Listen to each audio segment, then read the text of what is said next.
Hello friends, मैं doctor Ramesh Kumar Thakur आप लोगों का स्वागत करता हूं आज के टॉपिक में जिसका नाम है एडवर्सरियल सर्च। ठीक है, और इसी से रिलेटेड है गेम थ्योरी। ठीक है, तो हम पहले देखेंगे कि एडवर्सरियल सर्च में स्पेशल क्या है जो दूसरे सर्च में नहीं था। ओके, तो अभी तक हमने जितने भी सर्च मेथड देखे हैं, चाहे वो लोकल सर्च हों या क्लासिकल सर्च हों, जितने भी सर्च टेक्निक्स हमने देखे हैं उनमें क्या था, एक सोर्स होता था, एक गोल होता था और एक एजेंट होता था, और उस एजेंट को सोर्स से गोल तक जाना था। बहुत सारे पाथ थे। ओके, उसमें से उसको सही पाथ चुन के सोर्स से गोल तक जाना होता था। ठीक है, तो अभी तक जो हमारा इन्वायरमेंट था, इसका मतलब वो सिंगल एजेंट इन्वायरमेंट था कि एक एजेंट था, उसे सोर्स से गोल तक जाना है, बहुत सारे पाथ है, उसे चुनना है, और बहुत सारे एल्गोरिदम थे जिसके बेसिस पे वो उस पाथ को सेलेक्ट करता था और उसी पाथ को सॉल्यूशन कहा जाता था उस प्रॉब्लम का। ठीक है, और उसे ये नॉर्मल सर्च टेक्निक्स हुई। बट एडवर्सरियल सर्च में ऐसा नहीं है। सबसे बड़ा चेंज जो हुआ है एडवर्सरियल सर्च में वो ये कि अब हमारा इन्वायरमेंट सिंगल एजेंट नहीं है, अब हमारा इन्वायरमेंट क्या है, मल्टी एजेंट इन्वायरमेंट है, मल्टी एजेंट इन्वायरमेंट है। ओके, तो मल्टी एजेंट इन्वायरमेंट मीन्स क्या कि अब सोर्स और गोल तो अभी भी है। मान लीजिए एक सोर्स है, ओके, और एक गोल है, और एजेंट जो है, जो पहले एक थे अब बहुत सारे हैं। 2 हो सकते हैं, 3 हो सकते हैं, 4 हो सकते हैं, 5 हो सकते हैं, बहुत सारे एजेंट हो सकते हैं। ठीक है, यहाँ 4 एजेंट है। अब सोर्स से गोल तक पहुँचना है, बहुत सारे रास्ते हैं। ठीक है, और ये हमारा एजेंट है जो ये इस प्रॉब्लम को सॉल्व करेगा, एजेंट 1। ओके, तो अब ये मल्टी एजेंट इन्वायरमेंट जो है, ये बेसिकली 2 तरह के हो सकते हैं, 2 टाइप्स। टाइप 1 क्या होगा कि जितने भी एजेंट हैं ये आपस में कोऑपरेटिव रहेंगे, मतलब एक दूसरे को सहयोग करेंगे, कोऑपरेटिव। ठीक है, तो एक हो गया type 1 cooperative multi agent environment, और दूसरा क्या हो सकता है, ये एजेंट आपस में कॉम्पिटिटिव रहेंगे, एक दूसरे के खिलाफ, कॉम्पिटिटिव। कि एजेंट 1 ये हो गया टाइप 2, पहले लिख लेते हैं टाइप 2, ये हो गया कॉम्पिटिटिव मल्टी एजेंट इन्वायरमेंट। ठीक है, तो कॉम्पिटिटिव मल्टी एजेंट इन्वायरमेंट में क्या होता है, अब मान लीजिए एजेंट 1 को सोर्स से गोल तक जाना है। ठीक है, तो इसको बाकी एजेंट, ये एजेंट 2 है, एजेंट 3, एजेंट 4, ये इसे यहाँ सोर्स से गोल तक जाने से रोकेंगे। इनका टारगेट रहेगा कि इसको जाने ना दे। ठीक है, तो ऐसे ही कॉम्पिटिटिव इन्वायरमेंट में, कॉम्पिटिटिव मल्टी एजेंट इन्वायरमेंट में जब कोई सर्च परफॉर्म किया जाता है, उस सर्च को कहते हैं एडवर्सरियल सर्च। अब इस नाम से आप कनेक्ट करिए, एडवर्सरियल मतलब क्या, एडवर्स, एडवर्स से बना है एडवर्सरियल। एडवर्स मतलब क्या होता है, एडवर्स मतलब होता है कठिन, विषम परिस्थिति। कठिन परिस्थिति में जब कोई सर्च किया जाता है तो उसे कहते हैं एडवर्सरियल सर्च। ठीक है, तो एडवर्सरियल सर्च के लिए सबसे पहला कंडीशन क्या होगा कि इन्वायरमेंट जो होगा मल्टी एजेंट होगा, और मल्टी एजेंट में भी 2 तरह के होते हैं, कोऑपरेटिव या कॉम्पिटिटिव। कोऑपरेटिव में तो कोई दिक्कत ही नहीं है, बाकी एजेंट उसको सहयोग करेंगे गोल तक पहुंचने में। बट मेन दिक्कत कहाँ है, कॉम्पिटिटिव मल्टी एजेंट इन्वायरमेंट में, जहां बाकी एजेंट इस एजेंट को जो गोल तक पहुंचने की कोशिश कर रहा है उसको गोल तक पहुंचने से रोकेंगे। इसीलिए जब हम कॉम्पिटिटिव मल्टी एजेंट इन्वायरमेंट में कोई सर्च करते हैं तो उसे ही कहते हैं एडवर्सरियल सर्च।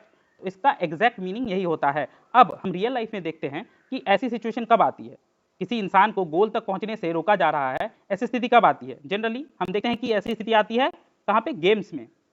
जैसे मान लीजिए अभी हाल में ही क्रिकेट का वर्ल्ड कप हुआ था, उसमें 2 टीम्स थी, इंडिया और ऑस्ट्रेलिया, और दोनों एक दूसरे को वर्ल्ड कप जीतने से या फाइनल मैच जीतने से रोकने की कोशिश कर रही थी।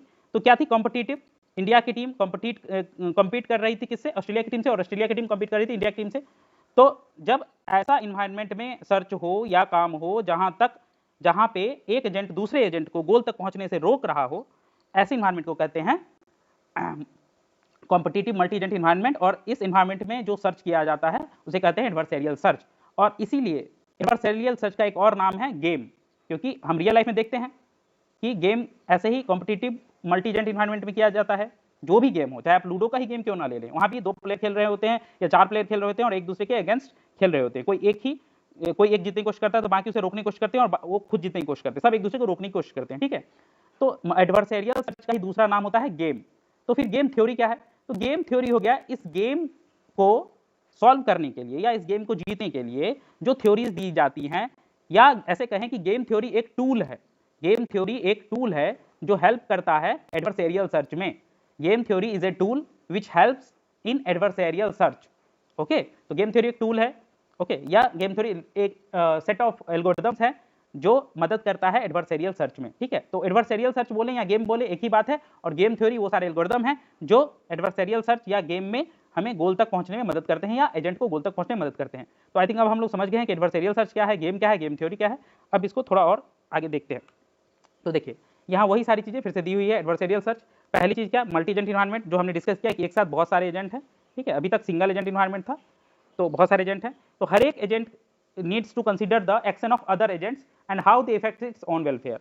यहाँ एक एजेंट तो है नहीं, मल्टीपल एजेंट है, तो हर एक एजेंट को सिर्फ अपने बारे में नहीं, ये भी देखना होगा कि सामने वाला एजेंट उस पर क्या असर डाल रहा है, क्योंकि गोल तक पहुंचने से सामने वाला एजेंट उसको रोक रहा है, तो यहाँ पे ये कंसीडर करना पड़ता है।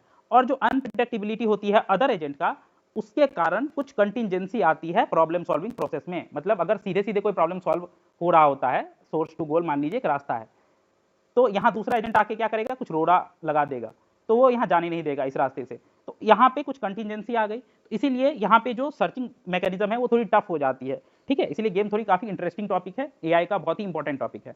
तो जैसा अभी हमने देखा cooperative versus competitive multi agent environment, अब एक दो और एग्जांपल ले लेते हैं। जनरल रियल लाइफ में क्या होता है कोऑपरेटिव इन्वायरमेंट, जैसे मान लीजिए कोई मूवी हॉल है, ठीक है, मूवी हॉल है, इसमें बहुत सारे लोग जाते हैं मूवी देखने, ठीक है। तो सबका एक ही गोल रहता है कि सबको अच्छे से ये मूवी देखनी है, ठीक है। तो गोल क्या है, सबके सेम है, सिमिलर है, सब एक दूसरे को कोऑपरेट कर रहे हैं मूवी देखने में, ठीक है। जरूरी नहीं है कि सबका एक ही गोल रहे, कुछ होते हैं कुछ लोग, कुछ लड़के लड़कियां जिनका गोल कुछ अलग भी होता है, बट अब अभी हम उनकी बात नहीं कर रहे हैं। तो जैसे मूवी हॉल में सबका गोल रहता है कि मूवी अच्छे से देखना, तो ये कोऑपरेटिव मल्टी एजेंट इन्वायरमेंट हो गया, coop MAE multi agent environment. But जैसे ही कोई गेम की बात आती है, मान लीजिए चेस है, चेस का गेम चल रहा है, ठीक है, और दो एजेंट उसको खेल रहे हैं, ठीक है, तो दोनों का क्या टारगेट रहता है, एक दूसरे को हराना। तो ये क्या हो गया, competitive multi agent environment MAE, ठीक है। तो अब एडवर्सेरियल सर्च प्रॉब्लम्स को ही गेम्स कहते हैं, ये हम ऑलरेडी देख चुके हैं, यहाँ बता दिए हैं। और यहाँ ये डील करता है किससे, कॉम्पिटिटिव मल्टी एजेंट से, जिसके पास अपने कॉन्फ्लिक्टिंग गोल्स होते हैं। क्यों, क्योंकि अगर एक जीतेगा तो दूसरा हारेगा, तो कॉन्फ्लिक्टिंग हो गया ना गोल, ठीक है। ओके, अब आप हम देखते हैं कि एआई में कैसे गेम्स की बात करेंगे। तो आर्टिफिशियल इंटेलिजेंस में जिन गेम्स पे हम चर्चा करेंगे उनका एक स्पेशल फॉर्मेट होगा। वो क्या होगा कि वो गेम्स डिटर्मिनिस्टिक होंगे, टर्न टेकिंग होंगे, जनरली 2 प्लेयर होंगे, मल्टीप्लेयर भी हो सकते हैं बट जनरली 2 प्लेयर होंगे, जीरो सम होंगे। अब इन चारों चीज़ों का मतलब देख लेते हैं क्या क्या होता है। डिटर्मिनिस्टिक मतलब क्या, कि डिटर्मिनिस्टिक है कि सारी चीज़ें डिफाइन होनी चाहिए। जैसे चेस कोई खेले, या चेस छोड़ देते हैं, एक ऐसा थोड़ा सिंपल सा लेते हैं, टिक टैक टोई एक गेम होता है ना, टिक टैक टोई।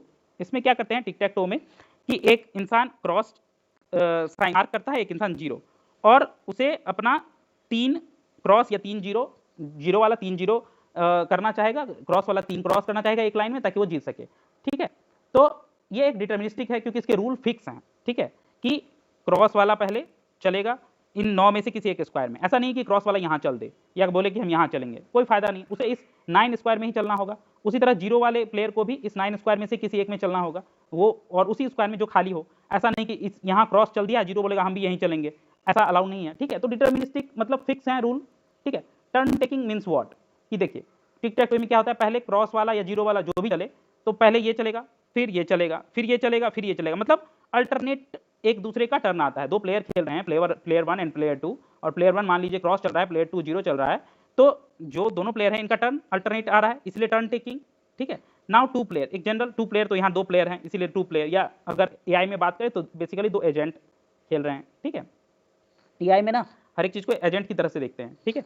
अब एजेंट का मैंने अलग से वीडियो बनाया है, उसको जाके देख लेंगे, तो समझ में आ जाएगा एजेंट डिटेल में क्या होता है, ठीक है। 2 प्लेयर तो 2 एजेंट वहाँ गेम खेल रहे हैं। और जीरो सम, ये एक बहुत इंपॉर्टेंट चीज़ है समझने के लिए। जीरो सम मीन्स क्या, जीरो सम मीन्स कि मान लीजिए टिक टॉक टो गेम है, ठीक है, इसमें ऐसा एक सिचुएशन आया कि ये क्रॉस वाले ने अपना ये 3 पूरा कर लिया तीनों, तो ये जीत गया, ठीक है। तो ये जब जीत गया तो ये जीरो वाला हार गया, इसका मतलब, तो इसको क्या हुआ, प्लेयर 1 जो था, जो क्रॉस चल रहा था, उसको मिले +1 पॉइंट, ठीक है। तो प्लेयर 2 जो जीरो चल रहा था उसके हो जाएंगे -1 पॉइंट, ठीक है। तो बहुत सारी सिचुएशन बन सकती है, देखते हैं प्लेयर 1 और प्लेयर 2, ठीक है। अब मान लीजिए प्लेयर 1 जीता, इसका मतलब प्लेयर 2 हार गया, लूज, तो प्लेयर 1 को मिले कितने, +1, प्लेयर 2 को मिले -1। मान लीजिए प्लेयर 1 हार गया, लूज, और प्लेयर 2 जीता, तो प्लेयर 1 को इस बार मिलेंगे -1 और प्लेयर 2 को मिलेंगे +1। मान लीजिए ड्रॉ हो गया मैच, ऐसा होता है कभी कभी, ड्रॉ हो जाता है, तो ये भी ड्रॉ तो जीरो, और ये भी ड्रॉ तो जीरो। तो देखिए हमेशा जो पॉइंट्स मिलेंगे उनका सम करिए हर एक सिचुएशन में, तीनों सिचुएशन में प्लस करिए, क्या आता है, +1 + -1 is equal to 0, -1 + +1 is equal to 0, 0 + 0 is equal to 0। तो यही मतलब होता है जीरो सम गेम का, कि एक प्लेयर का गेन जो है वो दूसरे प्लेयर के लॉस के बराबर हो जाता है और टोटल मिला के 0 हो जाता है, इसीलिए इसको कहा जाता है जीरो सम गेम। ठीक है, जितना एक प्लेयर को जितने पे मिलेगा पॉइंट्स, उतने ही दूसरे प्लेयर के पॉइंट्स माइनस होंगे। ठीक है, यही मतलब होता है जीरो सम का। तो ये सारी चीजें हमने समझा दी, यही बात यहाँ बोली हुई हैं। ठीक है, कि टोटल प्ले ऑफ जो होता है, पे ऑफ होता है ऑल द प्लेयर का, वो एकदम कांस्टेंट रहता है, फिक्स रहता है। ठीक है, अब हम आगे देखेंगे कि गेम प्रॉब्लम को फॉर्मुलेट कैसे करते हैं। तो देखिए, यहाँ गेम प्रॉब्लम को फॉर्मुलेट करने के लिए पहले ये बोला गया है कि जनरली अगर 2 प्लेयर गेम की बात करें, जो मैंने कहा था एआई में 2 प्लेयर गेम की बहुत बात होती है, तो इन प्लेयर्स के नाम फिक्स कर दिए गए हैं। एक प्लेयर का नाम मैक्स रखा जाता है और एक प्लेयर का नाम मिन रखा जाता है, क्योंकि ये कन्वेंशन है, स्टैंडर्ड कन्वेंशन है, एआई में लोग यही यूज करते हैं। 2 प्लेयर में एक का नाम रहता है मैक्स और एक का नाम रहता है मिन। ठीक है, ये प्लेयर्स के नाम है, मतलब एक एजेंट है, इसको कहेंगे मैक्स प्लेयर या मैक्स एजेंट, और एक एजेंट है जिसको कहेंगे मिन प्लेयर या मिन एजेंट। ठीक है, तो अब इनमें से कोई तो एक पहले चलेगा, तो ये भी फिक्स कर दिया गया है कि पहला टर्न जो है वो मैक्स को मिलता है। ठीक है, उसके बाद फिर अल्टरनेट, मैक्स फिर मिन फिर मैक्स फिर मिन, फिर इसी तरह से चलता जाता है, अल्टरनेट टर्न टेकिंग होता है। तो सबसे पहला टर्न जो है वो मैक्स चलता है। ठीक है, ये भी फिक्स है, दूसरा फिर मिन, फिर तीसरा मैक्स, चौथा मिन, इस तरह से चलते जाता है। ठीक है, तो अब हम कैसे डिफाइन करेंगे प्रॉब्लम को। तो एक होता है इनिशियल स्टेट किसी भी प्रॉब्लम का। ये क्या होता है, मान लीजिए अगर हम किसी टिक टैक टो गेम की बात कर रहे हैं, तो इनिशियल बोर्ड पोजीशन जो भी होगी वही होगा इनिशियल स्टेट, कि अभी क्या है। तो इनिशियली टिक टैक टो में क्या रहता है, सब खाली रहता है, ब्लैंक, तो ये होगा initial state. Then player, player कौन होता है, ये दोनों एजेंट, मैक्स एक प्लेयर है, मिन एक प्लेयर है। ठीक है, तो प्लेयर जो मूव करता है, मतलब जो अपनी चाल चलता है। Then successor function, successor function क्या करता है, एक लिस्ट ऑफ लीगल पेयर देता है। वो लीगल पेयर क्या होता है, मूव एंड स्टेट। ये मूव और स्टेट क्या है कि प्लेयर 1 लाइक मैक्स प्लेयर कोई मूव लिया, ठीक है, टिकटॉक में यहाँ पे क्रॉस किया, मैक्स प्लेयर मान लीजिए क्रॉस किया, तो उसके बाद उस मूव का क्या नाम है और वो नेक्स्ट स्टेट में कहाँ पहुंच गया। ये क्रॉस करने के बाद नेक्स्ट स्टेट क्या हो गया कि इस बोर्ड में बीच में क्रॉस आ गया। यही तो इस हर एक मूव कॉमा स्टेट का एक पेयर बनता है जिसे कहते हैं सक्सेसर फंक्शन। इस तरह से मिन प्लेयर का भी ऐसा ही पेयर आएगा जो उसका सक्सेसर फंक्शन होगा। ठीक है, देन गोल टेस्ट या टर्मिनल टेस्ट, ये क्या होता है, ये होता है कोई भी जो गेम होता है वो बेसिकली जब कोई एक प्लेयर जीत जाता है तो वहां पे खत्म हो जाता है, तो कोई प्लेयर जीता कि नहीं इसका टेस्ट तो होगा ना, यही होता है गोल टेस्ट या टर्मिनल टेस्ट, कि गेम ओवर हुआ कि नहीं। ठीक है, तो कभी कभी ऐसा भी होता है कि ड्रॉ भी हो जाता है, तो कोई एक प्लेयर या तो जीत जाए या गेम ड्रॉ हो जाए, तो इस सिचुएशन को कहते हैं टर्मिनल सिचुएशन। ठीक है, फाइनल सिचुएशन, गोल सिचुएशन, और इसको टेस्ट करने के लिए जो टेस्ट होता है उसे कहते हैं गोल टेस्ट या टर्मिनल टेस्ट। ठीक है, और एक होता है लास्ट में यूटिलिटी फंक्शन। ये क्या करता है कि मान लीजिए कोई एक प्लेयर जीता तो उसको कितना पॉइंट्स मिलेगा या उसको कितना पे ऑफ मिलेगा, यही होता है यूटिलिटी फंक्शन। जैसे मान लीजिए मैक्स जीता तो +1, मिन जीता तो मैक्स को -1, और ड्रॉ हुआ तो 0। और हम आगे चल के देखेंगे कि ये जो पॉइंट्स होते हैं ये हमेशा डिफाइन किए होते हैं मैक्स प्लेयर के हिसाब से, मिन प्लेयर के हिसाब से ये डिफाइन नहीं होते हैं। ठीक है, इसीलिए +1, -1 और 0। ठीक है, ओके, तो जब भी हम यूटिलिटी फंक्शन की बात करेंगे तो ये मैक्स प्लेयर की ही बात करेंगे, मैक्स प्लेयर के हिसाब से ही हमेशा पॉइंट्स डिफाइन होते हैं।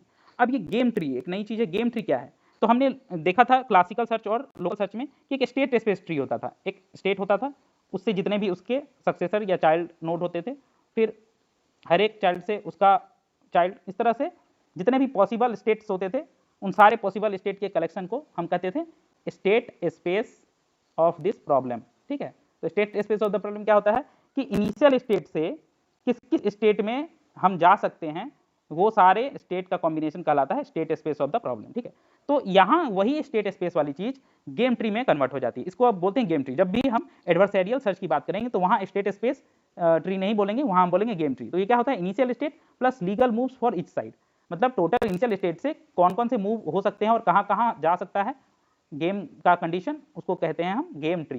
तो यहाँ एडवर्सेरियल सर्च में जब स्टेट स्पेस ट्री बनेगा तो उसी का नाम हो जाएगा गेम ट्री। ठीक है, कुछ अलग चीज नहीं है, this is very similar to the state space tree of classical search और लोकल सर्च। अब हम आगे देखेंगे game tree of tic tac toe game. ठीक है, तो यहाँ देखिए इनिशियली बोर्ड पोजीशन क्या होती है, एकदम पूरी खाली होती है। ठीक है, मैक्स प्लेयर का टर्न होता है, तो मैक्स प्लेयर क्या करता है, सब मैंने बोला था ना सबसे पहले कौन चलेगा, मैक्स प्लेयर। तो यहाँ मैक्स प्लेयर ने यहाँ पे एक ऑप्शन है कि यहाँ पे वो एक्स चला। ठीक है, यहाँ मिन प्लेयर 0 चलेगा, मैक्स प्लेयर एक्स चलेगा। ठीक है, ये फिक्स कर दिया गया। ये मत सोचिएगा कि ये मिन 0 का लेवल है और यहाँ पे एक्स लिखा हुआ है, इसीलिए क्योंकि ये जब एक्स चलेगा यहाँ वो पोजीशन दिखाई गई है यहाँ बोर्ड में जो अभी चला नहीं है, इसने अपनी मूव चली नहीं है, इसने मूव चली उसके बाद की कंडीशन ये है, इसके मूव के बाद की कंडीशन ये है। ठीक है, इस तरह से तो ये लेयर कहलाता है मैक्स लेयर, ये कहलाता है मिन लेयर, फिर मैक्स लेयर, मिन लेयर, अल्टरनेट चलता चलता है। और लास्ट वाले लेयर को कहते हैं टर्मिनल लेयर, ठीक है। तो देखिए यहाँ से कितने पॉसिबिलिटी हैं, यहाँ 9 पॉसिबिलिटी हैं कि मैक्स इन 9 में से कहीं भी चल सकता है अपना क्रॉस। अब इस जब मैक्स ने किसी एक जगह क्रॉस चल दिया तो हर एक क्रॉस के करस्पॉन्डिंग इस लेयर में मीन के पास क्या क्या ऑप्शन है, 8 बॉक्सेस हैं जहां वो 0 कहीं भी लिख सकता है। तो देखिए 1 ऑप्शन, 2 ऑप्शन, 3 ऑप्शन, इस तरह से 8 हैं।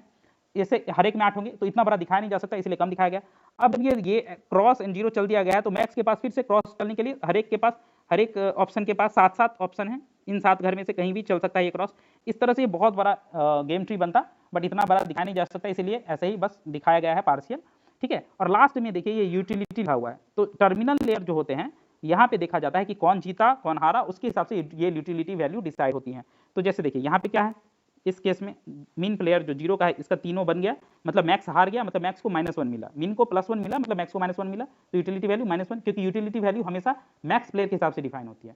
फिर इस वाले में देखिए कोई नहीं जीता कोई नहीं हारा तो ड्रॉ हो गया, तो 0 पॉइंट, मैक्स को कितने मिलेंगे 0 पॉइंट, तो यूटिलिटी 0। यहाँ देखिए मैक्स प्लेयर का तीनों बन गया टिक टैक टॉय में, तो यहाँ मैक्स को मिले +1, इसलिए यूटिलिटी वैल्यू हो गई +1, ठीक है। इस तरह से होते हैं, हमेशा यूटिलिटी वैल्यू देखेंगे तो ये मैक्स प्लेयर के हिसाब से ही देखेंगे, ये याद रखना है हमें।